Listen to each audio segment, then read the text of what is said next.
Hey, salut les héros! C'est Hiro et j'espère que vous allez bien. On se retrouve aujourd'hui, enfin, pour la dernière vidéo de mes achats manga du mois de septembre. Et ouais, je vous avais dit, je vous avais prévenu qu'il allait y avoir pas mal de parties, que j'avais eu un très gros craquage. Et en effet, puisqu'il y a eu du coup 4 parties, mais ça y est, on est enfin arrivé à la dernière vidéo. Et honnêtement, je pense qu'on finit assez en beauté quand même avec ce que j'ai à vous présenter aujourd'hui. Comme d'habitude, avant que la vidéo ne commence, vous connaissez la chanson générique.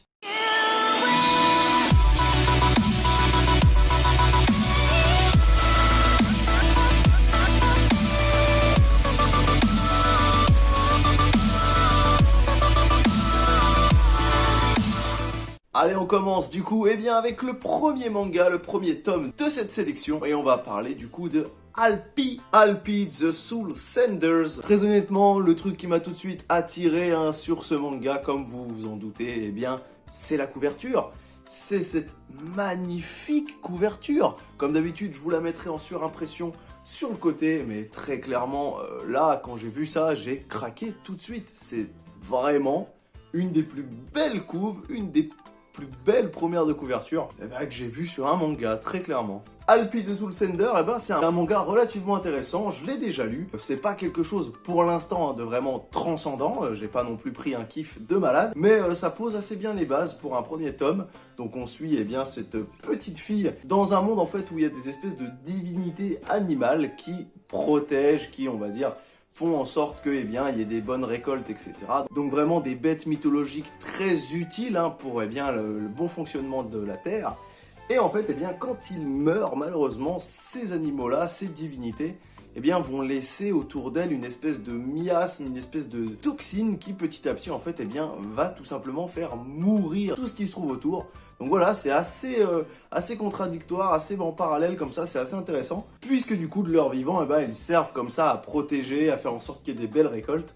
Et à leur mort, tout devient moisi, tout devient mort autour d'eux. Et c'est à ce moment-là, que ce personnage, donc la petite fille du tome, qui du coup elle est une sorte de prêtresse qui tout simplement va sur les dépouilles des monstres et par le biais d'incantations, etc., peut leur donner accès au repos éternel, et ce qui fait que du coup toutes les contaminations, toutes les toxines que leurs corps ont laissées, s'évaporent. Et donc ça permet tout simplement d'éviter des catastrophes naturelles, et en même temps, ce qui permet au final qu'une nouvelle divinité prenne sa place. Et hop, les choses comme ça reprennent leur cours. Bon, je vous en dis pas plus sur le tome, comme d'habitude, pour ne pas spoiler. Tout simplement, à savoir qu'on ne suit pas non plus que ce personnage, puisqu'elle est en duo avec une autre personne. Mais voilà, en tout cas, l'aspect général, j'ai bien apprécié le tome. Mais c'est pas non plus le truc le plus dingue que j'ai lu jusqu'à maintenant. J'espère en tout cas que dans les prochains tomes, il y aura vraiment des intrigues plus poussées, plus intéressantes, qui donnera vraiment encore plus envie de lire le prochain tome. C'est un manga de Rona, je crois que le nom c'est Rona, et c'est édité chez Kyun Seinen. Pour un bilan, pour l'instant en demi-teinte, puisque c'est très beau, assez intéressant, mais qui manque encore ce petit truc pour que vraiment, ce soit le kiff total. On continue avec le tome numéro 2 de la sélection, et on va parler d'un manga que vous connaissez peut-être pas, parce que j'en ai pas non plus beaucoup entendu parler. C'est Monster Hunter, et Monster Hunter Flash plus précisément, puisque j'avais dit dans une vidéo précédente qu'un manga Monster Hunter avait été dessiné par Hiro Mashima, donc la personne derrière Fairy Tail. Là il s'agit de Monster Hunter Flash, donc ce n'est pas lui. C'est un manga dans l'univers de Monster Hunter, qui est du coup supervisé par Capcom lui-même. Et pour l'instant, c'est un assez gros kiff. C'est vrai que moi, je suis un énorme fan de la licence Monster Hunter en général. J'ai les jeux sur quasiment toutes les plateformes, j'ai quasiment tous les jeux. Et là, voir ça en manga, c'est vraiment stylé. Les dessins sont super propres. Seul petit bémol, je trouve que les sourires sont assez spéciaux dans le manga. Ça fait vraiment un gros carré posé comme ça sur le visage. Mais sinon, en règle générale, c'est très beau, c'est très bien fait. Et clairement, ça donne grave envie de jouer si vous avez les jeux. Quand je lis ça, j'ai qu'une envie après, c'est de me faire une partie derrière. Tellement ça booste. C'est un manga qui possède du coup un scénariste et un dessinateur. Et donc au scénario, on retrouve Keiichi Ikami. Et pour l'aspect dessin, ça sera Shin Yamamoto. Comme d'habitude, je vous mettrai des petites images si j'en trouve du manga. Mais c'est un assez gros kiff. Il y a du suspense, il y a des petits passages où du coup on a des intrigues, où on a quand même bien envie de savoir tout ce qui se cache derrière. Et forcément, si je devais le comparer au manga Monster Hunter de Hiro Mashima, je dirais que c'est vraiment pas la même chose, puisque on verra peut-être si un jour je vous le présente, le Monster Hunter de Hiro Mashima reste quand même beaucoup dans la veine de ce qu'il fait jusqu'à maintenant, de Fairy Tail, de Eden Zero, puisque il y a tout cet aspect un peu fanservice, avec des personnages qui se ressemblent, etc.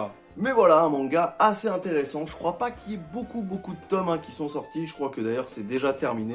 Mais voilà, si vous êtes fan de la licence Monster Hunter en général, je peux que vous conseiller de vous procurer les mangas parce que ça reste vraiment dans cette ambiance de chasseur, avec ces moments où on a de la pression, où on voit les gros monstres nous arriver dessus, etc. Donc vraiment, moi j'ai kiffé en tout cas. On continue avec le prochain tome, le tome numéro 3.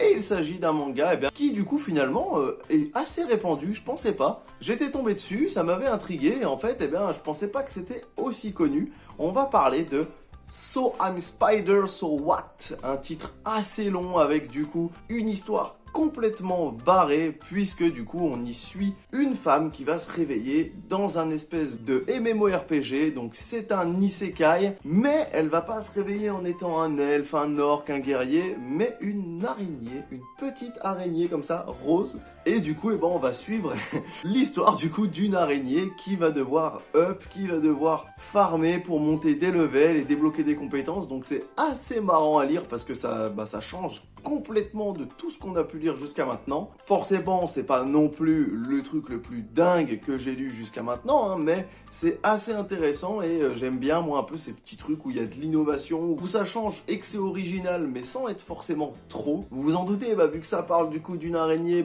tout est mis à l'échelle d'une araignée, et là, comme ennemi, on n'aura pas des centaures, des dragons, etc.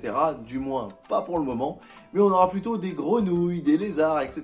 Donc vraiment, c'est assez marrant et assez original. Et en plus, derrière, il y a aussi de l'humour, des scènes d'action. Donc franchement, c'est une assez bonne découverte. Je crois qu'il y a plusieurs tomes déjà qui sont sortis. En tout cas au Japon, c'est sûr. Et d'ailleurs, je crois que sur chaque tome, on a à peu près le même style de couverture avec toujours une femme avec de longues jambes qui est coupée au niveau du visage et où on voit surtout ses jambes. Donc est-ce que ça serait pas un petit fétiche de la part de l'auteur? C'est un manga de Asahiro Kakashi et au niveau des designs, du caractère design, on retrouve Tsukasa Kiryu. Chose assez intéressante que je ne savais pas, mais j'ai remarqué sur le tome que c'est écrit œuvre originale de Okina Baba.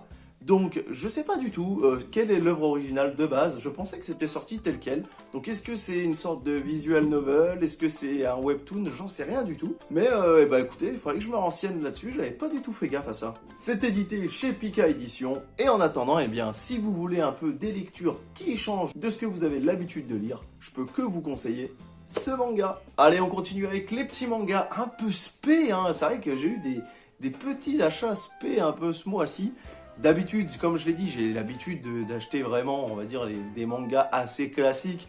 Moi, c'est Naruto, Dragon Ball, etc. Mais là, petit à petit, je m'autorise des petites fantaisies. Et on va parler d'un manga qui m'a vraiment fait marrer. Nyan Keys. Et ouais, un manga qui est totalement chelou et vraiment kiffant. Puisqu'on y suit non pas un héros humain, mais un chat. Le petit truc vachement intéressant à travers ce manga, c'est qu'en fait, on y suit donc un chat solitaire qu'on retrouve ici sur la couverture avec sa petite oreille coupée. Et en fait, tout le manga s'articule autour de ça. C'est un chat qui a une quête personnelle, qui est un chat de la rue, donc qui forcément va croiser des groupes de chats, etc. Mais tout, du coup, ce qui est intéressant, c'est que du coup, tout finit par être mis à échelle humaine. À chaque fois qu'il y a des scènes d'action, le chat, en fait, est dessiné en humain. Et donc, c'est vraiment le moment assez cool. C'est vrai que c'est compliqué à expliquer, mais je vous mettrai des images pour vous montrer un peu le truc. Mais en fait, par exemple, on va avoir un gros chat roux comme ça qui va débarquer avec, je sais pas, des poils sur la tête un petit peu en hirsute. Quand le combat va démarrer, ça sera un gros mec roux avec une crête qui sera dessiné. Et du coup, en fait, on finit par des fois oublier qu'on suit tout simplement un chat et d'un groupe de chats, puisqu'il y a un côté vraiment yakuza, des gangs, etc. Et en fait, derrière, on se rend compte que c'est que des chats. Ce qui, d'ailleurs, peut amener à des situations assez spé. Par exemple, on a un moment où le héros principal, donc qui, en tant que chat, voit un carton et donc se met dans le carton comme ça pour être bien serré dans son petit carton. Et puis d'un coup, bah, il est dessiné en humain, et en fait, tu vois un mec comme ça posé dans un carton, en mode tout serré dans son carton, donc c'est assez marrant. Il y a de l'action, c'est assez beau, c'est bien dessiné, et bah, c'est surtout très très très marrant. Donc si vraiment vous voulez encore une lecture un petit peu originale, et bah, sur un truc avec de l'action et de l'humour, franchement, Nyan Keys, je peux que vous le conseiller. C'est un manga de Atsushi Okada, et c'est édité chez Doki Doki. Allez, on continue du coup avec l'instant craquage. C'est vrai que j'ai eu un assez gros instant craquage, puisqu'en fait, je sais pas si vous avez pu le remarquer, mais en ce moment, je me procure les Fairy Tail. Et ouais, c'est vrai que c'est une série que je n'ai pas regardée en animé. J'ai quasiment regardé tous les grands animés fleuves. One Piece, Dragon Ball, Naruto, Full Metal, etc. Et en fait, eh bien, je me suis rendu compte que j'avais jamais regardé Fairy Tail. Et vu que j'étais dans ma période manga à l'époque, eh ben, je me suis dit, plutôt que de le regarder, eh ben, je vais les acheter, je vais les lire. Et ça faisait un moment que, eh bien, j'achetais de temps en temps un tome, deux tomes, de temps en temps, par-ci par-là. Et là, j'avoue qu'il y a eu un gros craquage, puisque j'avais enfin, du coup, atteint le tome 33, qui est ici. Et j'ai fait une razzia, puisque j'ai acheté du tome 33 au tome 55.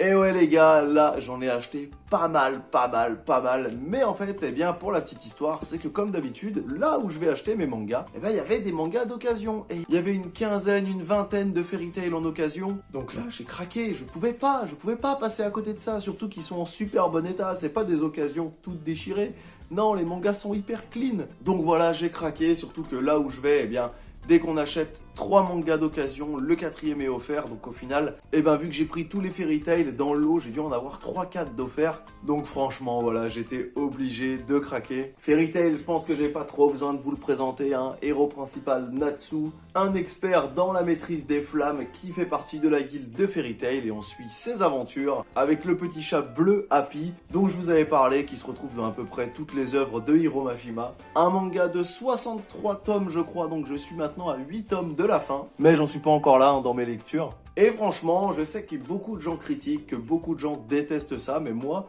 eh ben, je kiffe pas mal. Donc franchement, voilà, j'ai bien fait de pas non plus écouter tout ce qu'on disait sur le manga. Moi, je prends beaucoup de plaisir à le lire. Forcément, c'est Hiro Mashima, il y a du fanservice, il y a des choses qui traînent un petit peu en longueur, et des fois on voit que vraiment le manga a été dessiné au jour le jour, que rien n'avait vraiment été pensé à l'avance. Mais en fait, au final, comme je l'ai dit, ça reste très plaisant à lire. C'est une petite lecture comme ça, quand j'ai pas envie de me prendre la tête. Un petit thé, un petit café, un petit tome de Fairy Tail, ça fait toujours du bien. Mais donc voilà, un gros craquage sur les Fairy Tail. Mais j'étais obligé, et je pense que vous me pardonnerez ce gros craquage.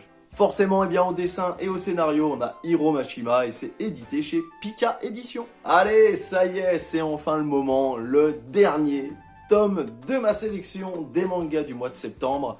C'est un tome qui, finalement, est un dernier tome. Petit instant tristesse, puisqu'on va parler de Samurai 8, le manga de Masashi Kishimoto, qu'on retrouve forcément derrière une des plus belles œuvres du manga. Je veux bien sûr parler de Naruto, qui du coup avait lancé son manga Samurai 8, qui parlait bien, cette fois-ci, de samouraï, tout est dans le nom, mais qui n'a pas fait fureur malheureusement, qui n'a pas su trouver son public, et qui a été annulé, tout simplement.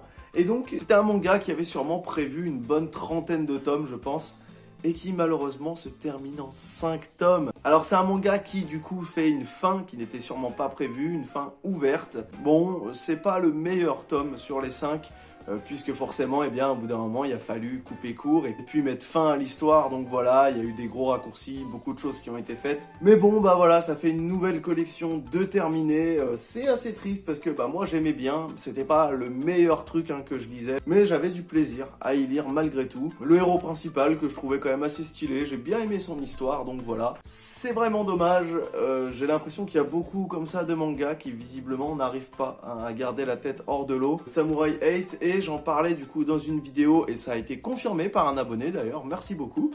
Mais eh bien Tokyo Shinobi Squad, que j'avais présenté je crois dans la première vidéo de mes mangas du mois, et ben pareil, a été annulé, donc il n'y a que 3 tomes je crois, donc ça sera très rapide. C'est un manga de Masashi Kishimoto, ça je vous l'ai dit, et c'est édité chez Kana, du moins c'était édité, puisque voilà, c'est terminé. C'est dommage, mais bon voilà, c'est la dure loi du manga, des fois ça marche, des fois ça marche pas. On a des mangas comme One Piece qui arrivent à tenir sur bientôt une centaine de tomes, et d'autres, eh bien malheureusement, qui se fatigue très très vite.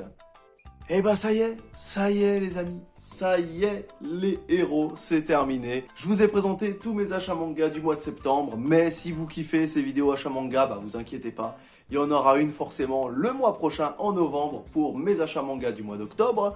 Et petit spoiler, il n'y aura pas beaucoup de parties, je crois qu'il n'y en aura qu'une seule cette fois-ci, donc voilà. C'était vraiment le gros craquage du mois dernier, mais ça sera pas toujours comme ça, vous inquiétez pas. Voilà en tout cas qui met fin à ma vidéo achat manga du mois de septembre. Je vous remercie beaucoup si vous êtes resté jusqu'à la fin de cette vidéo, je vous remercie encore si vous soutenez la chaîne.